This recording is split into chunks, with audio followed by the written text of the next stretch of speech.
So I'm going to introduce you to Franklin and Shrada today. How you guys doing? Good. Great to Toby. How are you? Yes. Nice to have you here. Thank you for having us. Yeah. Yes, I, met you guys at, a very, very important part of my life, during the MBA program. We met at the MBA program at WashU, and it's been an interesting journey ever since we graduated, and how far, the journey has been for you, and how interesting it has been for you. Those are the kind of questions I'll be asking you, and how, going forward, what has been the most interesting thing that's happened ever since you finished the MBA, right? This is a very chilled chat. It's nothing serious, right? We just want you to learn from scenarios and how it's been for, Shradha and Franklin, and what the journey looks like. So I'll start with you, Franklin. Tell us a bit about yourself. I know you started Zyco, and it was not first Zyco. It was, first a particular name that you love to share, and you also have a nonprofit called The Future Reads, if I'm right. Yeah. And I want to share, how that started, what's your journey looks like, and why did you decide to do an MBA? Sweet. So thank you for having us here, Toby. I really appreciate it. So firstly, I'll just go back and start with, my story and all the parts of the path that led us here today to be in the same room to talk to each other, right? So after graduating college, it was COVID, right? And so I needed to figure out something to do. But before actually graduating, I was in line to go to Germany and teach English there on a Fulbright scholarship. Although, given that it was COVID, that obviously got shut down. And in between that time, I worked at a healthcare equipment startup company. But during that time, I also had learned how to code, right? They had pushed me very hard on that because they maybe have seen an inkling of something in me, and they were like, you should try that. But actually, with that is when Our Future Reads started. So Our Future Reads is a nonprofit organization. What we do is we donate free books to those who don't have readily available access. So that is mainly people at group homes, community centers, respite homes. Basically, an organization can provide the housing and basic needs, and then we provide entertainment in the form of books. And actually, it's, we've gotten so much support that we've turned it into a nonprofit bookstore called Mission Curiosity, where all the books are $5. And so that's still based out of Chicago, even though we're in St. Louis today talking. So that's where the whole entrepreneurship thing started, and diving into business, right? Was that first jump into, realizing that access to books was a problem and being able to fill that gap.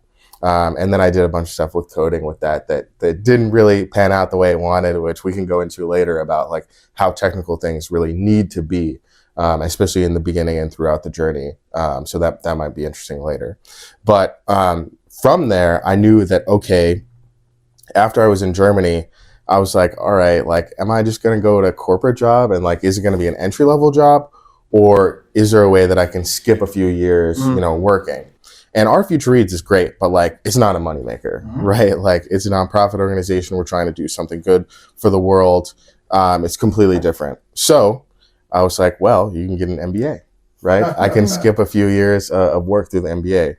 Although once we got there, I realized that like, I didn't want a corporate job, right? I had a great internship. It was a wonderful experience. I suggest everyone go out and do that.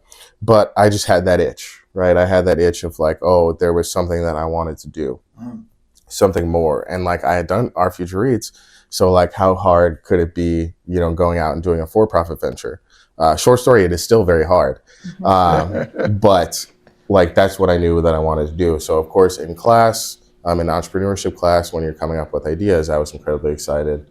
Started with, of course, the circular idea, which was composting. Realized that was very hard to change consumer behavior at home. Then the next idea that picked up that was basically turned into Zyco was a dynamic pricing idea, thinking about milk that's going to go bad in a week, having a different price than milk that's going to go bad in 3 weeks, having that on an electronic price tag in the grocery store. Even though that the grocers were really interested in that, it would be very hard to actually tackle. So then we tried to tackle the data problem there, realized that that was also a very, very large problem. And then we've spun that into what I'm working on right now, which is called Block Club, which we're basically connecting local businesses, local residents to local businesses starting in the downtown St. Louis area.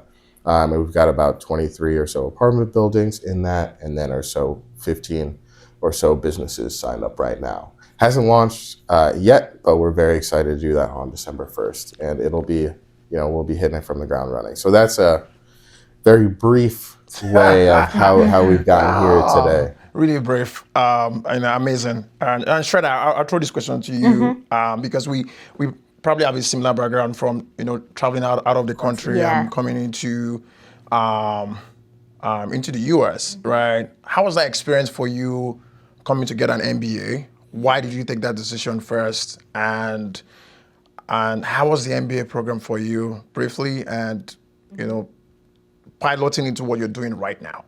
How has that journey been? Definitely. As you said to Toby, I'm from India. So, I did everything, schooling. I worked for 5 years in India before coming to the US. So also a little background, my parents are entrepreneurs. They have their own company for the last 25 years. So I was always influenced a little bit. I knew, that was something I want to do in my life. But my dad also has an MBA. So he was the one who told me, he's go get some experience. Maybe when you're 40, he started his business when he was 40. So he's at that time you can start your company. So I was okay, I just had so much time to figure things out. So I was I was working at KPMG, a consultant. I got a chance to travel the world. So, it was just so much fun. And then COVID happened. And then when COVID happened, I was I'm stuck at home. I'm really I feel I got everything out of my job and, didn't feel that's the place that I want to grow. So I was what's another way? Where do I go from here? So I felt MBA was the right thing to do at that point, just to explore, see what's there, see what I'm really passionate about. So yeah, that's when I applied, and luckily, got accepted into a college. So that's when I came here. But again, even when I was here, I knew there was so many things I had to deal with. One is just coming out of my comfort zone. India was a place that I knew so well, so US was so different, finding your own group of friends. I had friends for last 26 years and I'm starting from scratch here. So obviously I felt MBA was a good introduction because there were all these people who were just there to be your friends, or be open to teaching you what's new and what's different here. So and also, I wasn't even thinking about entrepreneurship. I was just let me get my MBA, let me get my job, because another was a visa situation that was not very easy to navigate, especially for if you wanted to start your own business. So, but I just never thought about it. So definitely, since I was interested in doing entrepreneurship, somewhere down the line, I gravitated more towards those classes. I was let me just see what I can.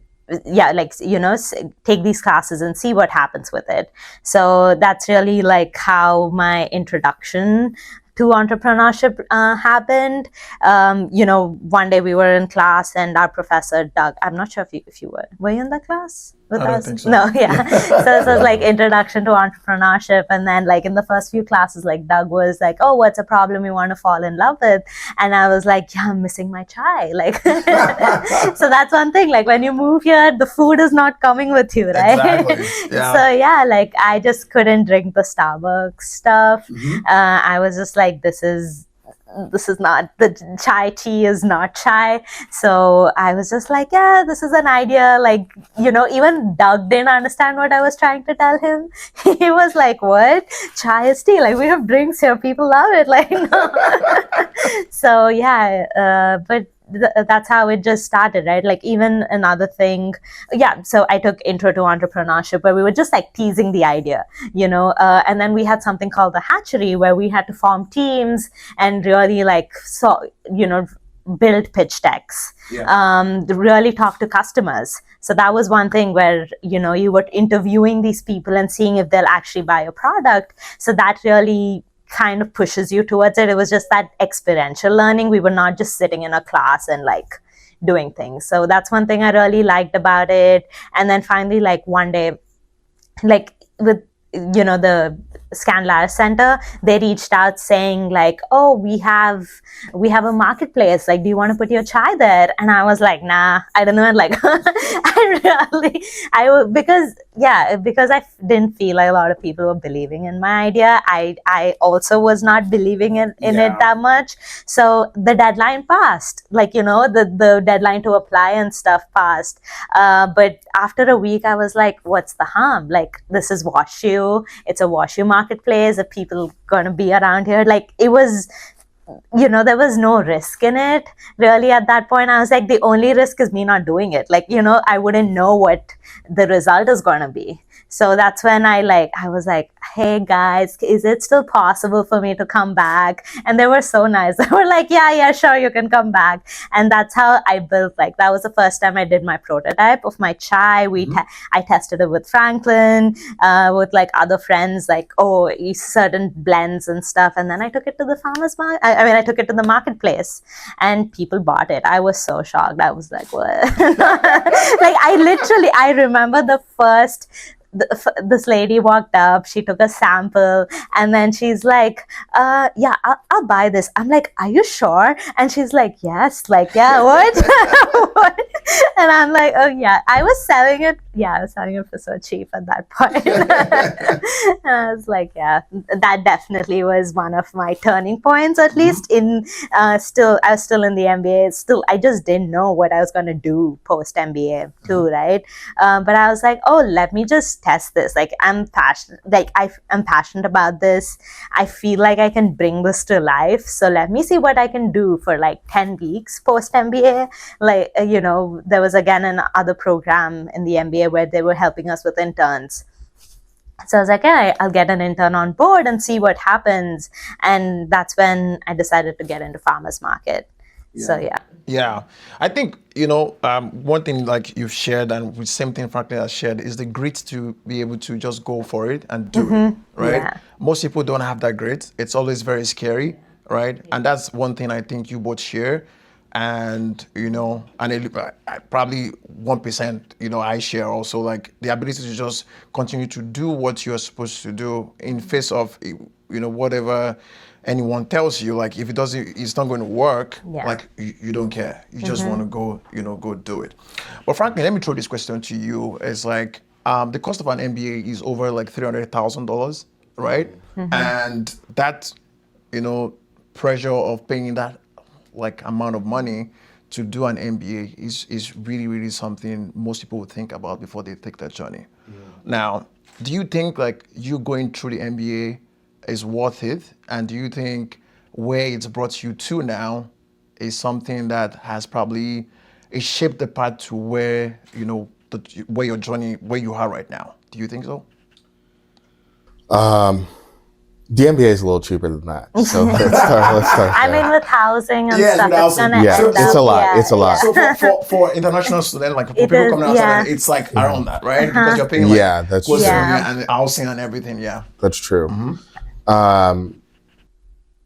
So I think I can somewhat answer this because I also got a scholarship. So that is a huge factor in choosing school and everything like that. I would say for certain people, it's very much worth it. And for certain other people, it's not necessarily worth it. For example, if you are already an entrepreneur or something like that, I don't really think that it's completely worth it. Now, the reason that I say that especially is because if you know that you want to start your own business, honestly, you will probably learn significantly more just going out there and doing it, just going and talking to people, or actually just reaching out to people that have a similar business. A lot of people will see that and be inspired because they think that you are just like the younger them, right? And so they'll tell you all about how things should operate and go. Now, if you're on the fence or something, or if you want a corporate job, I think the MBA is a great investment because for some people I know, I'm sure that they're able to pay off their loans right away because, you get paid so much. But if you're trying to go out and do your own thing, you have to think about it a little bit differently. That's not to say that you shouldn't take the leap, right? But you do need to think about like, okay, are there grants out there that are going to support me? Are there like programs out there that are going to support me? Because at least here in the US, like once you're 25, you're off your parents' like health insurance. There's so many factors that go into, are you going to take the short-term like money hit, right? Like your net worth hit or something like that when you could have earned in this period of time. But for me, I thought it was worth it 100%. I had certain ideas that the MBA helped me name, right? They helped me put some structure around that. It wasn't just like, oh, let's try this thing. It was more of trying to figure out, okay, try that thing, but why did you try that thing? Why did you go down this path? And then since you've gone down that path, where can you go from here? So I felt that it helped me structure my thoughts around business rather than it helped me start in the first place. You took a very big decision one time in your life, and if you don't mind me sharing, like it was like when your internship was over, right?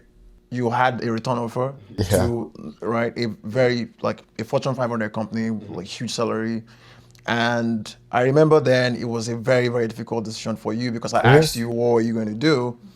Right. And you turned down the offer and pursued, your startup. Yeah. Right. I tell you, like, in the class of over 90 of us, right, if they have asked 89 or 85, I'm sure they would never have done that. I don't think anyone would ever. What? Yeah. And I spoke about grit. What gave you, the courage to do that? Because it's very difficult. And that's why one thing I so much respect you, because it's very easy. It's very simple to take the easy path, right? Yeah. It's a very sweet decision, right? But taking the difficult path, it's something very difficult. What gave you that courage to go that route? Well, I thought about it really came down to my thought about my future self, right? In terms of, all right, if I look at myself in the future and I'm about to die and I'm looking back on my life, would I regret this decision of not taking the leap and, doing my own thing, trying as hard as I can to succeed? And the answer was simply yes. Like after I framed it that way, there was no looking back. Because I knew that I wanted to maybe have an extraordinary life, right? And a journey that wasn't like canned and I wasn't just part of another machine, right? And the only way to do that is if you jump and you go out on your own and you try to make this thing work. So that's what I wanted to do, right? Like I think it was a complicated decision, but at the same time, it was simple at the end of the day of like, would I regret not doing this? The answer is yes. So that means you have to do it, right? It's like that fork in the road. Like there was, realistically, there was one route. Yeah. And Shradha, I'll ask you this, right?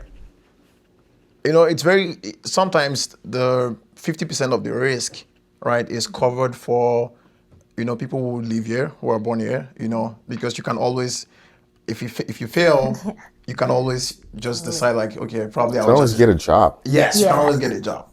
But for we traveling from outside of the country, it's always like policies around immigration and so many things. It changes every day. Yes, it's very difficult. Now, you also took some very bold step, right, in deciding to go after Nari, right, which you've built to, to somewhat a very, very, beautiful stage right now. What gave you that courage? Why didn't you just say, I'm going to continue recruiting and just go get a job?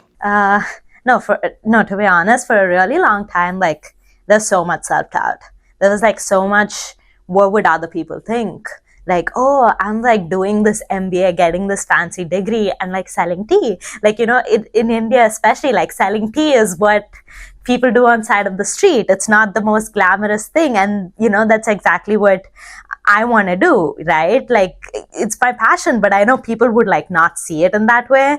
So just like listening to their voice a lot of times, like that was one of the reasons why I didn't sign up for the marketplace. I was like, yeah, that was just a class. Like, nobody really needs to know outside this. I can just get another job, do the post MBA job, get the nice 6-figure salary.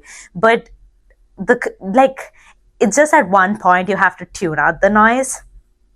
I was like, am I living my life for myself or for others? When I wake up in the morning, all I think about is my problems. I'm not thinking about what the other person's going through, right? And that's the same with others too. They're not thinking what I'm doing with my life. So why am I living my life for them?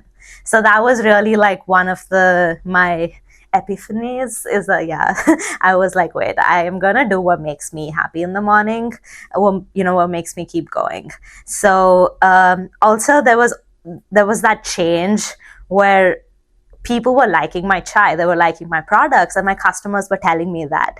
So I'm like, I'm going to listen to them. I'm going to listen to the people who are actually giving me money and saying this is good, rather than this other, rather than this person who's following me on Instagram, right? Like that really had to do it. But again, as you said, there were so many challenges. It was not just like, yeah, I'm going to do this and then switch off. Like, I had to worry about my visa situation and stuff. But that's where, like, I think a very supportive family is really helpful, because my parents were completely on board. My not even my parents, like my uncles who live in the US, my cousins, like my sibling, everyone was just like there supporting me to do it. And that really helped. Like, when you surround yourself with people who support you, that really changes it. So yeah, that's another factor where I got that support to go pursue Nari. Yeah, I think you're spot on, right? But one thing I say is, if you never, had the courage to say you wanted to go this path, your family probably won't have said, okay, we'll support you, right? Yeah. So you had to take that first step and say, okay, I wanted to do this, and I'm happy.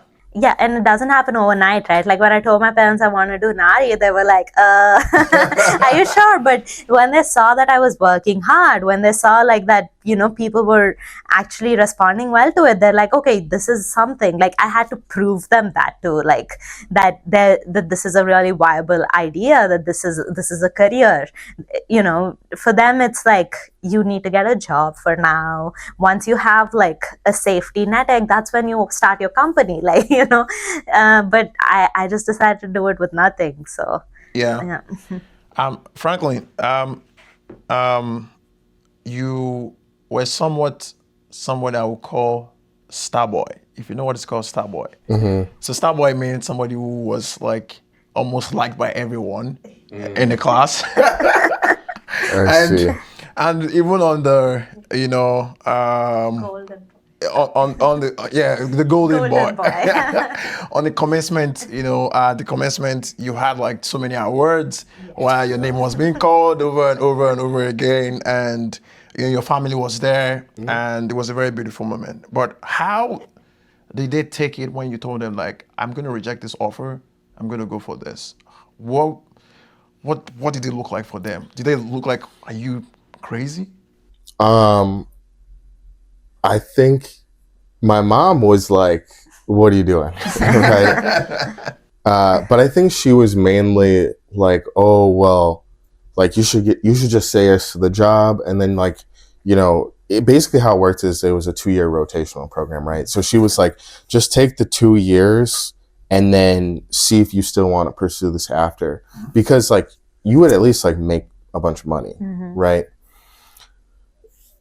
So that was her point. My dad was basically like, do it or not. Like, you only have 2 choices, right? You can either pursue this path and we will support you 100%, or just don't. But I can't tell you what to do, right? You just have to choose. And I think with that, even though my mom was a little bit skeptical, at least I knew that like my dad was fully in my corner in terms of whatever I wanted to choose, right? And so I was like, okay, then I know that I'm going to do this. And I think that somewhat like, you know, in the back of your mind, maybe I was still looking for like, you know, my parents' approval in this, but I also know that they're like a great sounding board, and I was going to choose anyway to take the leap. So like, if anything, I was just telling them, right? Preparing them for that's what I was going to do. So, but I think since they responded so positively, it gave me even more confidence to go forward and take that leap. So yeah, I mean, winning the awards was great, but like, I wasn't thinking about that. That was just from hard work in school. Yeah. Like, that had nothing to do with like this decision. Yes, I think you were very hardworking, which was nice. I just like learning. So let's dive in a little bit into the MBA experience and how it was for you, right? I know we can talk about this even on like 3 episodes, honestly. And Shradha, what's that one experience you think during the MBA program at WashU that you think was like, and I'm going to share my too, like was like this like specific time, you know, not relating to business now, like it was like the best time I had. Like it was like, I love this experience and I just, you know, I still think about it every time. What's that experience? Definitely like friends, making the friends, or, you know, just meeting the people. Yeah. Like, it's not just like your classmates. You also meet like the faculty, which was so nice and supportive. Like Kim, you know, is still the most supportive person. Even like, you know, she's always so supportive. But alumni, like even post MBA, like I still reach out to them. They're there, like just the people, like that's something you can't replace it. I think WashU comes with that very nice set of like Midwest college, very nice set of people who are always there to, if you have a there to help you. If you have a problem, they'll see how they can help you, right? Or at least they guide you to other people who can help you. So I think the people make the place, you know. So for me, WashU experience was just a lot about the people, the professors, faculty, and have you heard like WashU has the most beautiful campus? Oh yes, yeah. That was I'm sure. Is that true?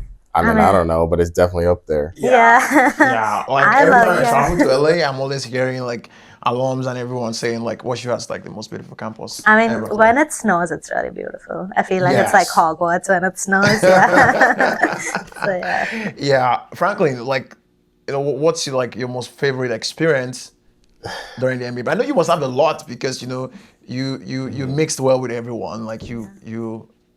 Yeah. I mean, honestly, mine was global immersion. Probably like, Can I shake you, sir? was yours global immersion? Yes, that was my answer. I mean, the biggest thing about it was, and I know that everyone didn't like this aspect. Yeah. But they threw a bunch of strangers into exploring the world. Yeah. For like the 45 days or something. Like it was longer than a month. Yes. And so you were kind of forced to get along with people. And I just enjoyed that aspect. Not necessarily like getting along with everyone, because it's not like I liked everyone, right? But it's just that you get to see so many different dynamics of people. And what I honestly enjoyed the most at the beginning was everyone's overconfidence. Like everyone's ego was like beyond like high. And so it was so funny just like witnessing that, I guess. And just like being a part of that process and like being in these like silly arguments during presentations and stuff. Like, I guess that was just fun to me. Exactly. And then the whole experience was fun because like you're in class for like half the day and then you get to explore. Yes. Like, you literally got to do, you know, whatever you wanted. And they had all the meals for you, housing, like what, you didn't have to worry about anything. You just had to go to class and go have fun. Even the weekend they planned things for us to do, like go sightseeing and stuff. I'm going out. I was Yeah. so sick of like, I'm done going out. I'm done having fun. Yeah. I mean, But you were still learning. Yeah. So that, like, I don't know. I wouldn't trade that experience for anything. Like they stopped that now, which is Yeah. honestly incredibly unfortunate. Mhm. But I'm glad I was a part I of mean, it. they still have like options to travel, but not a global immersion. Yes. Yeah. You know what? I'm going to share this, probably I'm going to send this to the Dane because we chat. Honestly, I have the privilege of meeting with the Dane. And, one thing is, like, if I had to share my own experience, is the global immersion. Now, think of me flying in from Nigeria, never traveled before. That was my first time traveling. I didn't Oh, know that. really? Yes. Wow. That's my first time traveling out of the country. I never took a plane before. That was the first time, right? And I flew to St. Louis.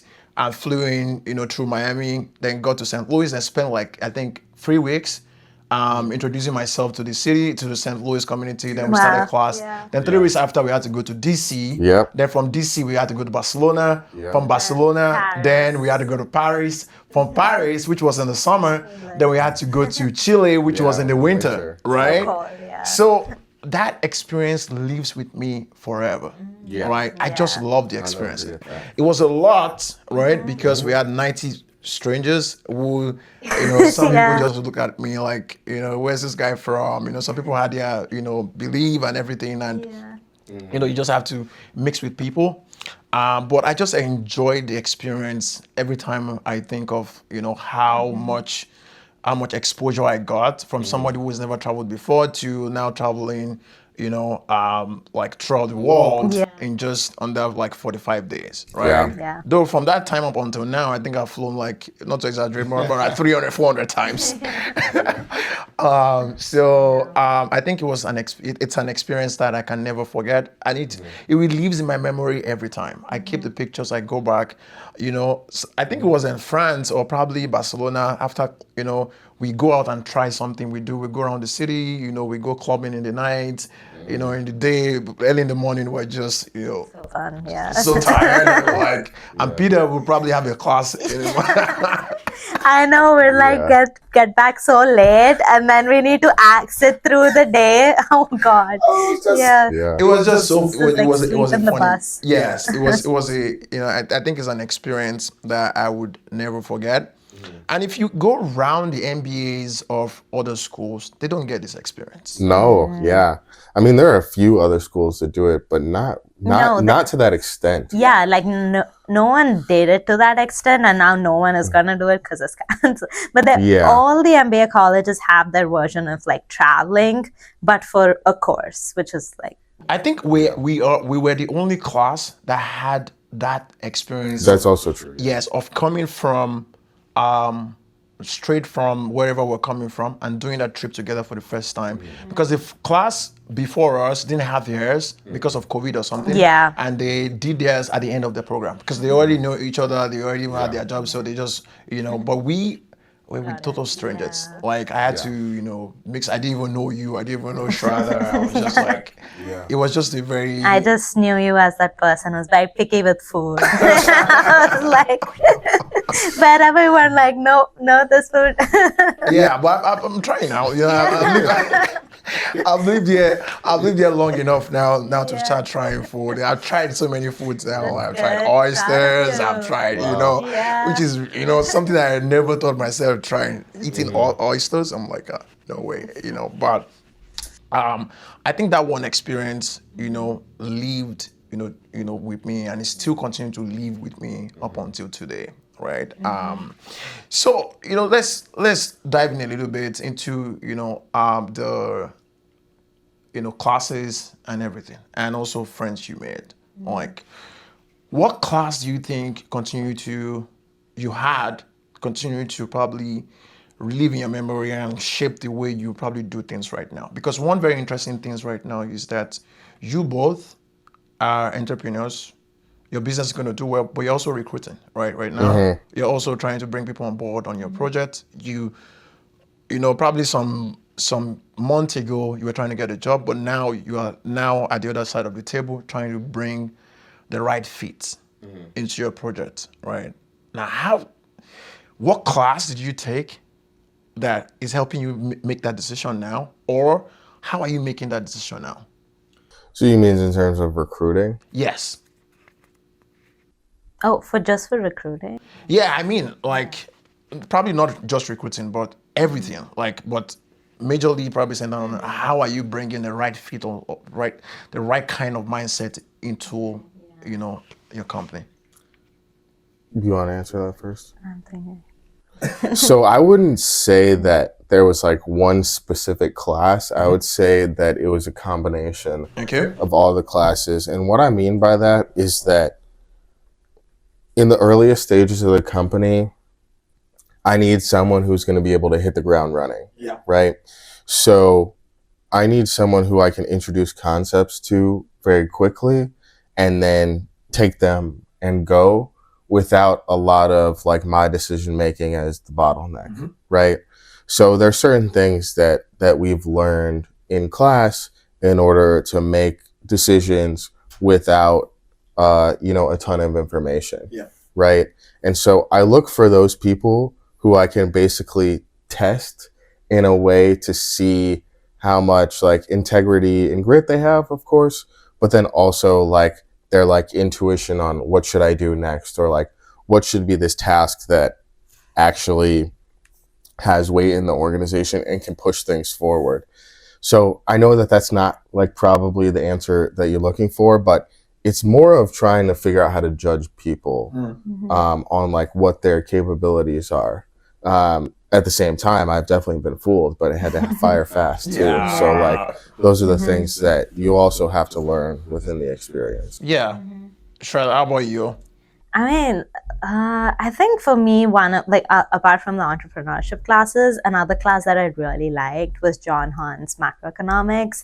For a long time after graduation, his voice was inside my head, and I was like, yeah, like it helped me like understand what the situation, especially when I was going through like launching Nari, what to do, pricing, like there's so many things, and yeah, like John Hahn has been one thing, but one thing that MBA definitely taught me was to like spot the bullshit. Like, oh yeah, we like did so many group projects with so many people, like when a person, this is a person who'll work, this is a person who won't work. Yeah. So especially like these different set of classes, these different set of tasks, that really like helped me understand how to like evaluate a person. Yeah. Again, like Franklin said, it's not like I did not make any mistakes. I still had the wrong people, but I also understood like, yeah, now I have to like fire them and still keep doing this until I find the right person. But also it really, really helped me appreciate the people who work hard. Yeah. Like if they work hard, I'm like, wow, like I want them in my team no matter what. So yeah, like, yeah, that's what like MBA definitely taught me. Yeah, you had an intern that was very great. Like you had definitely. Both my I worked through the Scandalaris program for 2 years, and both my interns were amazing the summer. And with few other people it didn't work too during this journey, and I had to let go. But the interns I worked, I'm like, I really want to make this a good experience for them that they remember fondly with it. Unfortunately, I wish I could hire them, but they're still studying. They're like in a very different phase of their life. I completely understand, but yeah, overall, like how you are as a boss also is really important. So I feel like really, if there's someone who does a good job, appreciating them should be the number one task too, as a manager or as someone, that's what I just say, like as a manager. Yeah. Yes. Frankly, I think I remember also you fired somewhat fast. I remember, I was that decision. Like, what were they doing? Like, you think like, oh man, no, I fired, like this was the wrong hire. I had to fire them fast. Well, I gave them a task. Very easy. Very easy. Basically, it was to find 30 grocery stores or something. And I gave them like a couple days. Now, realistically, this task you could get done in an afternoon. Not even. Maybe an hour or two.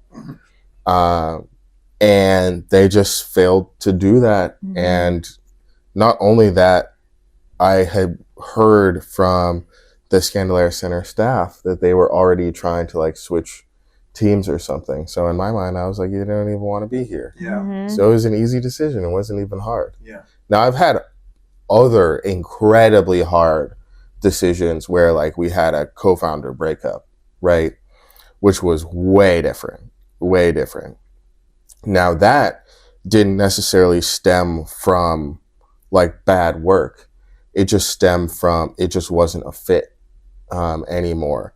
And like, I really appreciate everything that she did, but I also know that us not working together would be actually significantly better for her because she should go out and explore, you know, other things. And she's still very young, right? Very different, Stage. yeah, very different stage of life. So, you know, I still gave her part of the company, right? It's not that I don't like her or she didn't do good work or anything. It just didn't line up in terms of like, you know, where the company was moving. So you'll run into those situations too, where like, it's not that someone didn't do anything wrong. It's just that you don't really need them anymore, right? It's like the classic example of like every VP of sales has been fired, right? It's because like you build up the organization to a certain point and then like you need another skill set. And so it doesn't come down to like, you know, this person was always bad or anything like that. It's just we're in a different journey of the business and we need different people. Oh, wow. And, you know, I've had, especially coming out of those kind of Larrys, I've had several times where it's always a very difficult time to break up with your co-founder, right? Sometimes it gets very, very messy and it becomes very bitter, right? And sometimes it goes easy, right? Even with your employees, right? Now, navigating that process is always, you know, very, very, very difficult. Now, how do you like try and maintain that relationship? Like, is this like what are the measures you've used to ensure like this person is probably going, you know, they are probably not going to have me as an enemy. I'm not going to wish me bad or something. Well, firstly, I'm just not mean with it, right? Like the whole thing shouldn't come down to like, oh, you're a bad person and like yelling at them or something like that, right? Like that's just not going to go well. So there are certain tactics that you can use, and I don't want to say tactics, but I just mean like there's better ways to go about a conversation than just trying to cut things off, right? And so one of those things is like first listening to someone and then repeating back what it is to make sure that you understand, right? That's like one tactic amongst things to do. But really, it's just recognizing them for the accomplishments that they did have, you know, telling them that you can support them in any way in the future and be truthful at that, and then explaining why it wasn't a good fit, and then still rewarding them in some way for the good work that they've done. I feel as though if you go about it that way, it's not going to be a bad situation. And if it is, to be honest, it's on their side, right? It's not necessarily on yours, and there's not much you can do about that. And honestly, it really comes back to the recruiting process in the first place to find good people, right? Because also like, which is another thing. It's like, that's your fault, right? That you had a bad co-founder. You chose them. You have millions of decisions, right? For who that person could be. And you just chose the wrong one, right? So there's nobody else that you can blame besides yourself if you get yourself into that situation. Yeah, I think you're spot on. You know, as we round up, like, I would, you know, like to say like you both have had an immense number of success, like Not without a lot of failure. Yeah, yeah, that's like highs and lows. yes, so many highs and lows, right? Some people will look back at you and say, "Oh man, Franklin is killing it, Shrada. I didn't believe you could do it," right? And you know, these two people have had immense number of success. I mean, you know, Shrada has been on the news a couple of times. She's had, you know, you've had like Franklin has also won like several grants. Shrada has also won Scalary's awards and something like that. So there's been an immense amount of success, you know, and also there has been failures, right? If you could tell me one of the biggest lessons you've learned, right, in just, you know, brief, like 1 or 2 sentences, what would it be? I need a second to think. Yeah, think. Well, mine would be just because you have early success or just because you have customers early on doesn't actually mean you're going to succeed. Yeah. Which, like, you know, with one of the versions of Zyko, we had 7 customers, but like ultimately it wasn't going to work. Mm-hmm. And so you just have to move on, right? Like that was a very hard time in my life that when I realized, like, yeah, we're making money and we're going down this path, but I don't really see how we can go forward or like how we can get 100 customers or even the next 5 in like in a timely manner in which we can move fast. Mm-hmm. And once you realize that it's not easy, but also, all right, now I know, now I need to figure things out, right? So yeah, that's a big lesson. I think it just, for me personally, it feels like I want to do everything. That I want to be amazing at my social media. I want to get into grocery stores. I want to do farmers markets, like, you know, all these things. Like, it's just overwhelming. I also want like a big team. Like, you know, I want everything to happen fast, but somehow it's impossible to do that. Like, every day I'm doing this, I'm learning something, which is helping me go to the next thing. So taking it slow is also okay. It's fine. Like, if things just don't happen every month, you're not going to have all wins every month, you know. So just like embracing the unknown was something, not like embracing the unknown, it's more like embracing the slow period. As a founder, you always have your, you know, things are happening so quickly at one point, and some days there's nothing happening. So yeah, like just embracing that low periods, the unknown, and like, oh, what's the next step for my company is absolutely fine, is something that I really, really had to learn in this like last year. Beautiful. Beautiful. You know, I want to say thank you guys for, you know, doing this session with me. You'll be my second guest on the Open Table. Hopefully, we'll probably still do other sessions, like probably 1 or 2, touching on, you know, we still have to touch on so many topics, you know, especially focusing on entrepreneurship and how much, you know, what are the difficult parts. Maybe that's going to happen if you know, avail me another like 45, 1 hour. Yeah. You know, I want to say thank you. It's been an honor, you know, meeting both of you and being your classmates and seeing what you both have been doing. And, you know, I wish you, you know, all the best. I know like it's going to continue to grow. Like you guys have been, you know, grinding hard and been chasing after it. So it's going to continue to grow. And I want to wish you all the best. Thank you. Thank you, Tadove. Killing it too. Well, can I at least say thank you for having us here? But I would also say, like, we talked a lot about us, but, you know, you've been incredibly inspiring as well, right? Like, I'm always very impressed by what you've done with Just Use. You're interviewing with us now. I don't even know how you do it all, right? In my mind, you're like the golden boy, like you know, the one that's able to balance it all. So, you know, I appreciate you talking to us, but I've also learned a ton from you. So I just want to say thank you for doing the work that you do, right? And I'm just excited to see how you can impact St. Louis and, you know, the US and everything in the world. So I'm just looking forward to seeing what you do too. Thank you, Franklin. And can I just add, it's not like, it's already hard to be an entrepreneur, but it's even harder to be an entrepreneur when you're doing it part-time. Like, I don't know how you're like handling all this.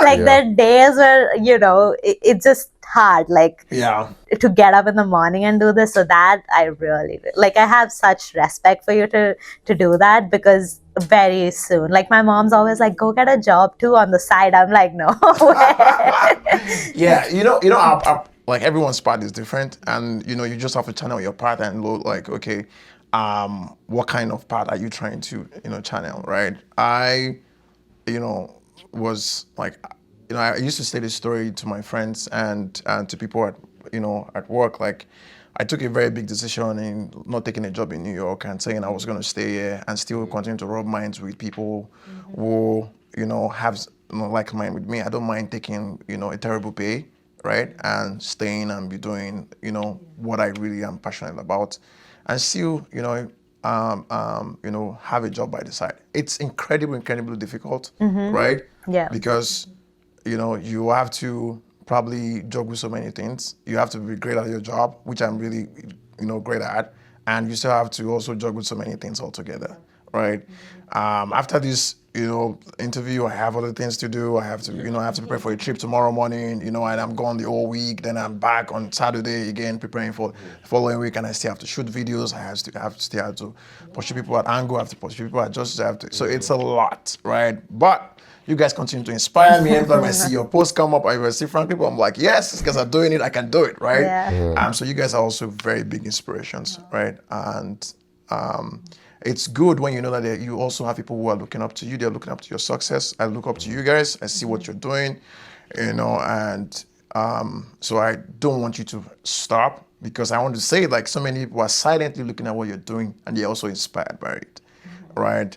So that's why I said it, there's so many people attached to our journey, right? And if we stop, right, just imagine what happens to their lives. Imagine Jeff or Elon Musk give up on their dreams. Like, millions of people will probably be able to, have the kind of, peace, pleasure, and work they have today, right? But because they continue to chase their dreams despite all the challenges, that's why so many people could, have a life through what they've built.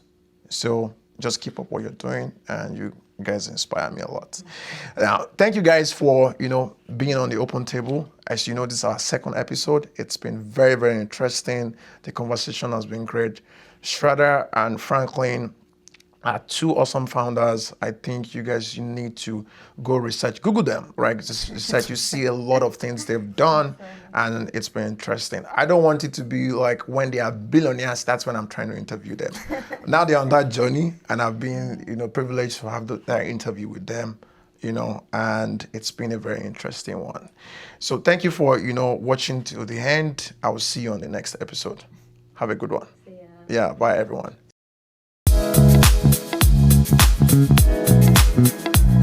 Thank you.